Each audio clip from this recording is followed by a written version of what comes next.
sized family. On both sides of my family, on my mother's and my father's combined, I have 9 aunts and uncles, 12 cousins. So big families, lots of big Thanksgiving dinners, not huge, but a good size. I have had a lot of great experiences with a lot of those family members, but I wanted to tell you about one in particular tonight. My oldest cousin, David, as the title of my speech tells you, I want to tell you about a memory of him and something that inspired me, what he inspired me to do. David was the most awesome oldest cousin you could ever think of. He was tall, he was strong, he was athletic, he was funny, he would always play with us. He was about 10 years older than me, so I was always looking up to him. Whoa, oh my gosh, it's David, he's so cool. Maybe we'll toss this over his shoulder and stuff. He was really fun. When I was 16 and David was 24, 25, he died tragically in a car accident. So this was a really sad experience, obviously, for our family. But I want to tell you about the positive impact he had on me and positive influence he had on me to do something that many people will never do. Fellow Toastmasters, and welcome many guests, I want to tell you about when I went skydiving, because my cousin David did, and I want to tell you about how awesome it was. I have a couple of pictures here that I want to pass around, so please pass these around. There's 4 pictures just on the front and the back. There's 3 main parts to going on a skydiving expedition. The pre-jump, while you're getting ready to do your skydiving, the ascent into the air, and the actual jump itself, obviously. So I want to tell you about those 3 stages. This was 3 years ago that I went skydiving, and we're driving down the road with my best friend, Kristen, sitting next to me. And as you go up I-35, there's a few different skydiving places around the way. I don't know if you've noticed, but you can see people jumping, skydiving, while you're driving up I-35. It's kind of a weird thing when you're going to do it, because you're like, oh my gosh, I hope I don't land on I-35, it would be terrible. So you're looking out the window as you're driving. It's hilarious.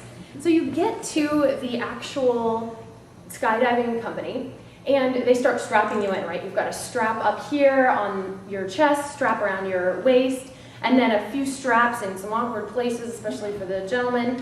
But you're feeling good because you're like, I need all these straps, I'm going skydiving, it's completely fine. So you're all strapped in and you're ready to go.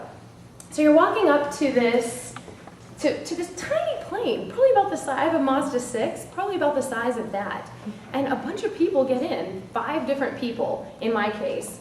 The pilot, obviously, the instructor who you're strapped to, yourself. I had a videographer, the person taking these pictures, and there was also someone there just for fun. So everybody's packed into this teensy tiny little plane. And so you're there, I can't really perch on anything up here, but you're in there, yeah, I can. You're in there, all scrunched up like this, with your feet up against your chest, like, okay, I'm doing it, I'm going, I'm in the plane. And they close the door right behind you. And the door kind of reminds me, it's plastic, first off, and clear, the door of the plane. And it reminds me a little bit of, you know on a pickup truck in the back, where there's that little window where you peek out into the back?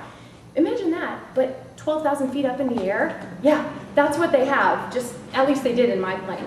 So they roll that down, they're like, all right, we're all set and ready to go. And you're like, okay, I'm ready, I guess. And you start the ascent, and that's amazing.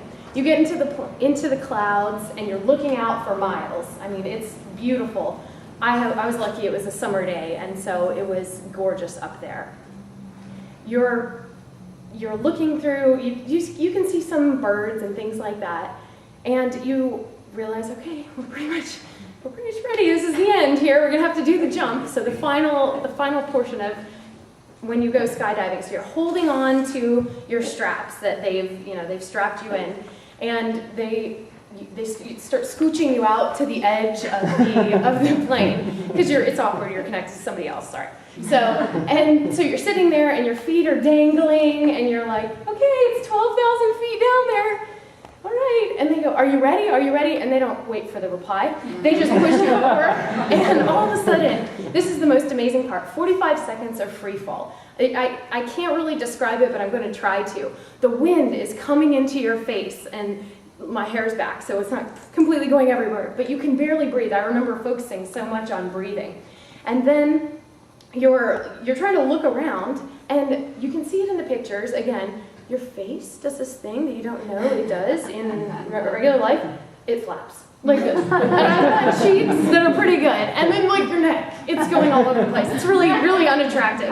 But you know, you're loving it, it's great. And your arms are out and you're spinning like this. Not really fast, you know, I didn't get sick, but you're looking down, you're like, oh my gosh, this is crazy. And they're taking pictures of you. And it's just amazing. So as you come down, there's 45 seconds of free fall where you're going about 100, 120 miles an hour. So this is not a small feat. And all of a sudden, the instructor is in charge of this. They pull the cord, and your parachute catches, and all of a sudden, those important straps right here that are, again, awkward, but really helpful, you fall down and you're caught into the straps. So then you're like, all right, I'm good. And then you have 5 minutes of kind of gently swaying down to the ground. And it's really, really amazing where you can see for miles. And for me, again, it was a beautiful day. And I just really remember how awesome that was. And when I think back on it, there was one really cool thing that the instructor said right after the parachute caught, and he said, "Welcome to my office." And I've thought about that, and I thought that was really, really cool, and I think he has a great office. That was pretty neat. I wouldn't mind that when I'm sitting in my cube. But for me, I really felt, when I'm looking back on it, that I wouldn't have had this experience if it weren't for my cousin David, who did this, and that I'm really proud that I followed in his footsteps in doing something that most people wouldn't do. Mr. Toastmaster.